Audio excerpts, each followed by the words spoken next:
hammer at the Cardinals left and right where they can. This is a good Cardinals defense, except against the pass. So I think this is an opportunity where Michael Crabtree, he's a solid wide receiver 2 this week. Anquan Bolden, you can get him in as a wide receiver 3 or a flex play. We don't know yet about Vernon Davis. Latest report has him still walking around in gimpy with crutches. So if he doesn't play, I mean, the value of Michael Crabtree and Anquan Bolden go through the roof. Likewise, you're going to have to look at Frank Gore as a number 2, even though the Cardinals are very good defending the rush. But I think you have to give it to Gore. He's Gore. He's going to get his, and even if it's just 100 all-purpose yards, fair enough. After last week, the Cardinals, I think you've got to look at them also as a team that's going to pass quite heavily in this game. 49ers, I mean, they shut down Matt Forte. There was just nothing going on. And you could say that was the Bears just opening up their offense with their wide receivers. Fair enough. I can accept that proposition. But that's the way you got to get after the 49ers. That is, their weakness is their secondary, and I think Bruce Arians is all over that. So I still like Andre Ellington. He's going to be highly involved in the passing game. Still like Michael Floyd. Still like Larry Fitzgerald. And you get them all on your fantasy gridiron this week.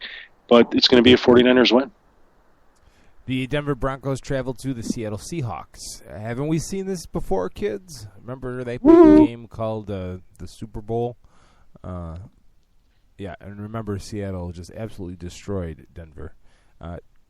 They have the recipe. They have the personnel to beat the Denver Broncos. And while the Broncos are better on defense, and I only think that will keep the margin of victory much more controlled, Seattle's defense, they know how to beat this offense. And being at home, besides, Seattle wins this game. I think this will be a closer game than many people expect. I'm going to take Seattle at home because I think it's just a tough place to win, and they own the Broncos right now. The Broncos, if the Broncos sort of want to get off the Super Bowl schneid, they need to win this game, and the way they're going to do that is Monday morning. They got to work, and they pulled up the game tape of the Chargers versus the Seahawks and watched what Phillip Rivers and that offense did to them to win, and they replicated. Certainly, they discovered a weakness of the Seahawks, and certainly the Broncos could take advantage of it. Regardless of how you feel this defense, the Seattle defense will do against the Broncos offense, you need to start Peyton Manning. You need to start Demaryius Thomas, Emmanuel Sanders, Wes Welker, and Monty Ball. These are just players, all of whom, that even if they have sort of an off week, are still good players, but they can break through and just have a tremendous outing. And you don't want to miss that. You don't want them sitting on your bench when that happens. So you keep your Denver Broncos active. For the Seahawks, you're starting Marshawn Lynch, you're starting Percy Harvin, and definitely start Russell Wilson this week. You have to like the kind of season he's had so far in 2 games, and you have to like him going against, albeit a better Denver Broncos defense than the last one he saw. You still have to like the way that he's been playing his game and just opening up the offense. I'm going to take the Seattle Seahawks at home, but it could be a much closer game than people are expecting. All right. Yeah, like I said, Denver's better on defense this year. It ain't going to be a blowout, but how do you pick against Seattle at home? You really? Yeah, that's yeah. Only San Francisco seems to, and I think it's just because they show up and we'll punch them in the face. Yeah. All right, the Chiefs go to the Miami Dolphins. The Chiefs, no Jamal Charles, Niall Davis steps in, who has performed admirably in the past. The Miami Dolphins losing at home after losing on the road in Buffalo after winning at home against the New England Patriots in Week 1. Watching that game, because it was the game broadcast locally here. Really asking yourself, was the Bills' defense that good, or is the Dolphins' offense that bad? And then Sean Moreno goes out, and Lamar Miller was banged up, but apparently, according to what I read today, he's not even on the injury report. So here's what happens. You start to wonder, what is this Dolphins team really, really going to be, and how good is Ryan Tannehill? That being said, I said it again, the Miami Dolphins are at home. The Chiefs, I think, they're 0-2 for a reason. They have not played all that well. Last year they got off to that big, fast start. Everyone knows who they are and what they are now. They're not taking anybody by surprise. I think Miami's defense is good enough to win this at home. I'm going to take the Chiefs on the road. I have questions about the Miami Dolphins defense. I mean, they lost to the Bills last week, and the team did not look good, at least what I saw in sort of what I looked at in terms of the box score. And I'm sort of confused about who they are, what their identity is, where they're going to win, how they're going to win. I had a different perspective when the season started, but none of that has come to fruition, and it's now week 3, and I'm not sure that we've even seen a glimpse of it. So I'm going to take the Chiefs. I think the Chiefs deserve a win. They want to win. They're showing up with a very good offense that even though Jamal Charles isn't there, Nell Davis will do a great job filling in for him. He did last week. He'll do it again. To me, he is a top start in fantasy this week.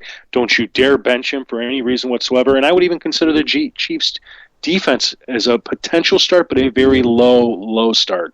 For the Dolphins, you have to like Lamar Miller. I mean, he's taken over the workload. They just brought Daniel Thomas back due to the injury to Marshawn Lynch, but Daniel Thomas shouldn't be getting a big amount of work in this offense. It should be Lamar Miller. So look at Lamar Miller as an RB2, and also look at Mike Wallace. Going against the Chiefs defense, that's number 8 against the pass. And why I say number 8, that's fantasy points allowed. That's not good. So get Mike Wallace active. Other than that, in what should be sort of, low-scoring game somewhere between 10 and 20 each team scores, Chiefs win. Yeah, that Dolphins game, they just, I want to say they were gassed, but the defense. But when you look at the time of possession stats, it really doesn't lend that. And they only had one less possession than Buffalo, so it really doesn't lend any credibility to that argument. So my vision of their team before the season started was that they would have a tougher defense and would actually be, even though we didn't have them ranked as a top 12, that we would be sort of coming back saying, hey, here's a defense that, has overperformed or done much more than expectations, but that hasn't happened. And then the other aspect of this is their offense. They've got a new offensive coordinator there that should be installing new concepts and principles that, should be working. They seem to be working with Mike Wallace, but it's got to be a complete package. Now, is it the offensive line? I don't know. Sean Moreno seemed to be running really well behind that offensive line, but Lamar Miller isn't. So something's missing, and they need it back. I agree. I agree. The Sunday night game, the Pittsburgh Steelers travel to the Carolina Panthers. I talked about the Panthers beating Detroit. We weren't sure whether Detroit's offense was that bad or the Panthers' defense was that good. But what if they are that good? The Steelers, after a quick first half against Cleveland in the opening week, have played 6 quarters of pretty bad football. You're going into Carolina. Yeah, the Steelers might be decent defensively eventually, one day. Right now, I'm not buying them. And Carolina's on a little bit of a streak at home right now, coming off that win against Detroit. Yeah, I know it's only one game, but it's called momentum, people. It exists. It's real. And the Panthers will win this game. The Panthers, I think, are just one tough team. I mean, so far they've had, in 2 weeks, 2 statement games, and I think they'll make this a third. The Steelers, they got beaten by the Ravens last week. And the Ravens, I love their defense. I think it's a top 5 defense. They're not the Panthers. Panthers should manhandle the Steelers at home. This should be a one-sided win. Cam Newton should do a decent job to the tune of, 200, 250 passing yards, a couple of TDs, whether one's on the ground or they're both through there, who cares? But the reality is they should win this game. And it just, the Steelers need to right their ship, but I just don't see it being this particular game. For the Steelers, I like Le'Veon Bell because I could easily see him putting up 100 all-purpose yards even against a tough Panthers defense. He's just that good of a running back. And if you have Antonio Brown, I think you have to start him. He's not going to play like a wide receiver 1, but he's one of these guys that could play like one, even in a tough matchup, and that's why I'd keep him on the field. Heath Miller, he's an option because in a game like this where it could potentially be low-scoring, tight ends usually play a role. And he's going to be a safety valve for Ben Roethlisberger. Question is whether or not he gets into the end zone.